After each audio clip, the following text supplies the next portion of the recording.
네, 안녕하세요. 이번에는 지난 시간에 이어서 바이오매스에 대해서 좀 설명을 드리겠습니다. 1부에서는 신재생 에너지에 대해서 설명을 드렸고요. 그리고 2부에서는 그 신재생 에너지를 활용한 발전 기술에 대해서 말씀을 드렸고요. 이번 3부에서는 이제 그중 하나인 바이오매스에 대해서 좀 설명을 드리도록 하겠습니다. 바이오매스란 무엇인가? 자연에서 얻어지는 에너지원으로 사용 가능한 우리가 이제 식물 또는 동물, 미생물 등에서 모든 유기 생물체를 지칭해서 저희가 이제 생물 연료라고 또 불리기도 합니다. 대기 중에 이산화탄소를 증가시키는 그 탄소 배출 원인 그 화석 연료에 비해서 바이오매스는 탄소 중립적인 에너지원입니다. 그래서 현재 기후변화에 대응하기 위해서는 필수적인 에너지원이고요. 이 말은 무엇인가 하면, 저희가 이제 에너지를 얻기 위해서는 이제 많이 발생하는 이제 이산화탄소가 많이 발생하게 되어집니다. 하지만 이 바이오매스는, 식물이든 동물이든 미생물이든, 그들이 성장하면서, 예를 들면 저희가 나무 같은 경우도 이 나무가 자라면서 주변에 그동안 이산화탄소를 흡수를 했기 때문에 이것들을 활용하게 되면 이미 1차적으로 이산화탄소를 흡수했기 때문에 2차적으로 발생하는 이산화탄소에 대해서는 이제 중립이다. 플러스 마이너스 제로다. 이래서 저희가 이제 탄소 중립적이라고 표현을 하고 있습니다. 바이오매스를 소각할 때 나오는 이산화탄소 총 배출량이 결국은 바이오매스의 성장 기간 동안 대기 중에서 흡수를 했기 때문에 총량과 거의 같다는 이런 내용입니다. 바이오매스의 종류로는 이제 곡물과 식물, 그리고 폐목재, 그리고 식물 줄기와 같은 목질계, 그리고 해조류, 동물의 분뇨나 음식물 쓰레기, 그리고 유기성 폐수 등이 있게 되겠고요. 이런 바이오매스의 다양한 종류를 가지고 열 분해를 하거나 또는 발효 과정을 거치게 되면 바이오 에너지로 채취를 하고 또는 그 농업에서 활용하는 퇴비 또 사료로 활용이 되겠고요. 여러 가지 다양한 플라스틱 제품으로도 전환해서 사용할 수 있는 에너지입니다. 이때 바이오매스로부터 얻어지는 그 에너지는 결국은 용도나 형태에 따라서 바이오가스, 바이오에탄올, 그리고 바이오디젤, 그리고 메탄올, 수소, 고체연료 등이 있고요. 이때 얻어지는 에너지는 결국 난방의 원료나 또는 자동차의 연료 등으로도 이용이 가능하게 되겠습니다. 바이오매스의 주요 장점과 단점에 대해서 조금 말씀을 드리고 가겠습니다. 우선 장점으로는 언제든지 재생 가능하고 그리고 또 고갈되지 않는 연료원으로 볼 수 있겠고요. 상대적으로 다른 재생에너지에 비해서는 이미 자연적으로 발생을 했기 때문에 저렴한 자원으로 볼 수 있게 되겠고요.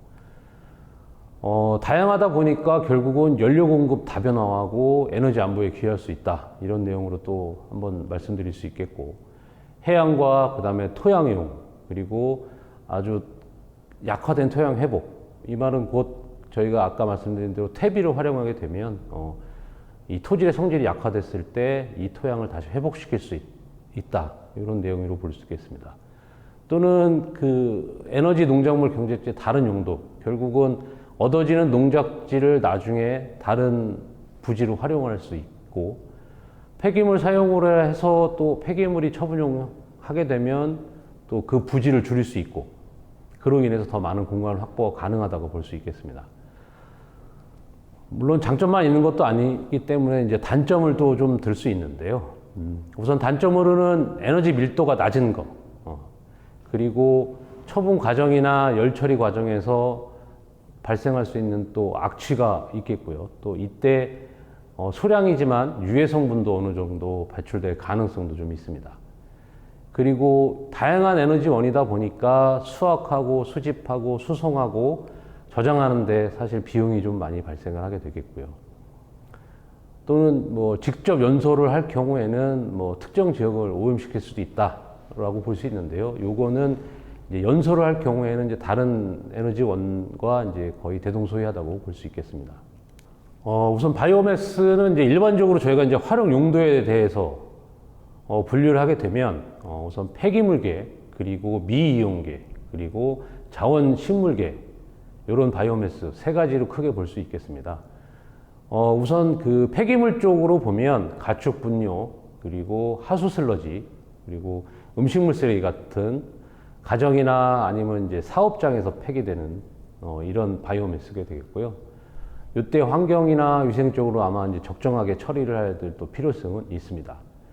그리고 이제 미이용계 바이오매스라고 하면 이제 우리가 임업업 활동을 이루어질 때 발생하는 임업 잔재물들, 그리고 이제 농산 자원 등을 이용하면 이제 무궁무진한 활용 가치가 있게 되겠고요. 요때는 이제 사실 이게 산림에서 수집하고 운반하고 또 이렇게 활용까지 하려면 이제 비용이 좀 많이 발생하다 보니까 이제 조금 미이용계는 활용을 이제 덜 하고 있는 현 상황이 되겠습니다. 자원식물계 바이오매스는 이제 농업 활동을 하면서 생산되는 바이오매스가 되겠고요. 주로 이를 활용하게 되면 뭐 바이오 디젤이나 바이오 에탄올의 생산 원료로 이용을 하게 되어집니다. 이때 바이오매스를 이제 에너지로 어떻게 전환시키나, 이제 그게 기술적으로 보면 크게 물리학적 변환 기술, 그리고 열화학적 변환 기술, 또 생물화학적 변환 기술로 이렇게 크게 세 가지로 좀 볼 수 있게 되겠고요. 이때 활용되는 기술은 결국은 이 물리화학적, 열화학적, 생물화학적 요 변환 기술을 통하게 되면 고체 연료화 시키게 되겠고요.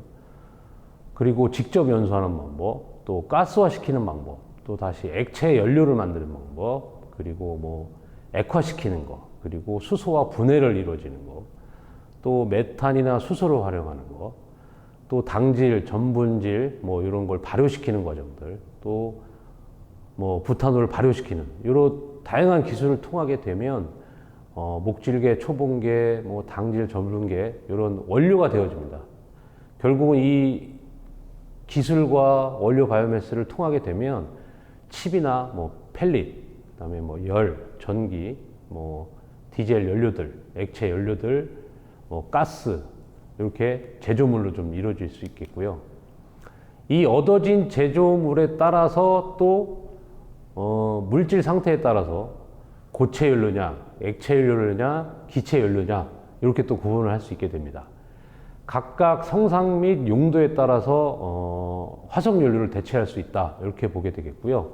그러면 이때 발생하는 연료들은 어떤 화석 연료를 대체하나인데요. 결국은 이 고체 연료는 석탄을 대체하게 되겠고요.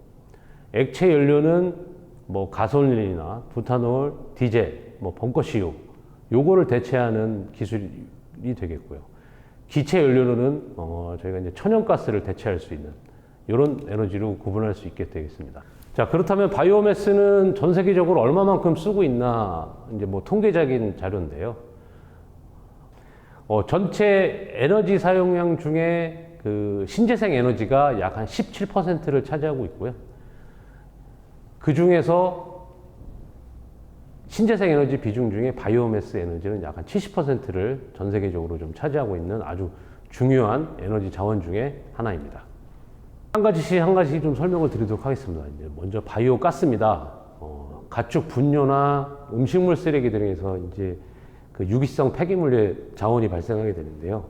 이때는 뭐 현기성 소화 과정을 통해서 가스를 정제하고 이 정제된 가스는 이제 메탄가스로 전환해서 사용하게 됩니다. 바이오가스는 천연가스를 대체하기 때문에 차량용 연료, 그 다음에 이제 발전 연료로도 사용이 가능하게 되어지고요. 신재생 에너지 저희가 이제 보급 통계에 따르면 국내에서 재생에너지 폐기물 중에서 나오는 바이오가스가 약 한 50%로 비중이 아주 높습니다. 생성 과정을 보면 이제 저희가 하수 슬러지나 축산 분뇨, 은폐수 등에 대한 그 유기성 물질을 투입하게 되어지고요. 이때 투입된 에너지는 저장 탱크 안에서 메탄가스가 생성이 됩니다. 그래서 이 생성된 메탄가스를 활용해서 다시 한번 또 발전기의 연료로 사용하게 되고요. 이때 발생된 또 전기 에너지는 또 다시 활용을 할 수 있게 되어집니다. 다음으로 이제 바이오 에탄올입니다. 결국은 요 바이오 에너지 자원으로 쓰기 위해서는 곡물을 발효시키는 건데요. 발효시켜서 이때 에탄올을 얻을 수 있고요. 이때는 녹말을 가진 작물을 통한 발효로 얻는 것이기 때문에 이때 발생된 에탄올의 순도가 높고 연소 시에도 다른 부산물이 나오지 않습니다. 그렇기 때문에 친환경적이기도 하고요. 하지만 그 원료 재배를 위해서 농지나 또 이 자원의 그 소묘 규모가 크다 보니까 아직까지는 조금 개선이 필요한 부분이 존재하는 과정입니다. 바이오 부탄올입니다. 바이오 부탄올은 앞서 말씀드린 에탄올보다는 이제 연료로서는 우수한 특성을 가지는데 결국 높은 에너지 밀도, 그 다음에 뭐 낮은 기화 압력, 그리고 비슷한 옥탄가를 보유하고 있는데요. 생성하는 과정 중에 이제 미생물이 부탄올에 의해서 생산이 저해를 조금 받기 때문에 농도나 수율이나 생산성이 조금 낮아서 아직까지 대중적으로 쓰기에는 조금 어려움이 있는 기술입니다. 다음으로 이제 바이오 디젤인데요. 바이오 디젤은 아마 많이들 들어보시고 접해보셨을 거예요. 이제 가장 바이오 에탄올과 함께 가장 많이 사용되는 바이오 연료인데요. 우선 뭐 콩기름, 뭐 유채기름, 뭐 폐기물 기름, 뭐 해조육 이런 데서 식물성 기름을 원료로 해서 만든 연료고요. 주로 이제 경유를 사용하는 디젤 자동차의 그 첨가제 아니면 또는 그 자체로도 연료를 사용할 수 있고요. 폐식용유나 뭐 유지 작물을 통해서 여러 가지 그 교환 방법을 통해서 생산되는 기술입니다. 그래서 폐식용유를 수거하고 전처리 과정을 거치면 반응과 분리 단계, 그 다음에 후처리 과정을 통해서 결국은 연료로 사용할 수 있는 기술입니다. 이번에 이제 그 바이오 중유인데요. 바로 앞에서 말씀드린 그 바이오 디젤을 만들어지는 공정 중에 이제 부산물 또는 뭐 동물성 유지, 음식물성의 기름들 이런 거를 그 원료로 만들어지는 발전용 연료입니다. 바이오 디젤보다는 품질이 조금 낮지만 발열량은 또 높습니다. 그래서 주로 발전용으로 사용을 하게 되어지고요. 기존의 그 벙커CU 발전소비를 그대로 활용하면서 연료만 바꾸는 이런 장점은 하나 가지고 있는 기술입니다. 산림 바이오매스입니다. 산림 바이오매스는 그 결국은 저희가 이제 산에서 발생하는 나무, 벌목, 벌채한 후 나머지는 그 원목을 제외한 가지나 줄기, 그리고 또 나머지 그 뭐 버려지는 이런 목재 부산물들을 총 지칭하는 걸 저희가 이제 산림 바이오매스라고 하는데요. 이때 그 얻어진 부산물을 통해서 파쇄하고 압착해서 목재 칩이나 이제 목재 펠릿을 얻을 수 있게 되겠고요. 현재 국내에서는 임업진흥원의 이제 미이오 산림 바이오매스 증명서를 통하면 또 신재생 에너지로서 또 잘 관리가 되고 있는 상황입니다. 쉽게 말해서 이 목재 부산물을 이용하면 결국은 이제 그 산림 바이오매스 보일러를 활용해서 연료를 쓸 수 있게 되겠는데요. 그 목재 부산물 그대로를 바로 파쇄하게 되어지면 목재 칩이 발생이 되는고요. 그러니까 쉽게 말해서 목재를 아주 잘게 자른 목재 칩이 되겠고요. 이걸 다시 더 수분 함량이나 또 더 높은 발열량을 얻기 위해서 다시 압착을 시키면 이제 목재 펠릿이라고 칭하게 되어져 있습니다. 강원도도 현재 그 강원도 양구에 또 스마트팜에 아마 최초로 산림 바이오매스 보일러를 활용한 열원 공급을 하는 이런 프로젝트도 진행이 되어지고 있습니다. 마지막으로 이제 농업 바이오매스입니다. 농업 바이오매스라 하면 뭐냐? 결국은 일반적인 농업 활동 과정에서 발생되는 부산물로 볼 수 있게 되겠고요. 결국은 뭐 집류, 채소 원예작물, 부산물, 그리고 줄기, 뭐 과수 전정가지를 다 포함하는 이런 것을 농업 바이오매스라고 하게 되겠고요. 농업 부산물의 잠재량 중에 그 볏짚과 왕겨의 생산량 비중이 약 한 68%족으로 좀 압도적으로 높고요. 퇴비 및 사유의 수요가 많아서 아직까지 바이오매스로 활용성이 조금 낮다고 볼 수 있게 됐습니다. 결국은 뭐 볕지, 왕교, 뭐 고구마 줄기, 콩줄기, 과수 정전지 뭐 여러 가지가 있는데요. 결국은 이것들을 잘 수거하고 잘 활용하기 위해서는 이제 여러 가지 다양한 방안이 필요한데 그것까지는 조금 아직까지 많이 개발이 되어져야 되기 때문에 활용 방안이 좀 많이 필요한 기술이라고 볼 수 되겠습니다. 지금까지 그 신재생 에너지에 대해서 좀 설명을 드렸는데요. 일부에서는 신재생 에너지가 어떤 것이고 어떠한 종류로 구성되어져 있나 말씀을 드렸고 2부에서는 그 신재생 에너지 원을 기반으로 발전을 하는 과정들, 재생에너지 발전과 신에너지 발전에 대해서 말씀드렸고요. 마지막 3부에서는 그 바이오매스 에너지가 어떤 것인가에 대해 좀 설명을 드렸습니다. 네, 이상입니다. 감사합니다.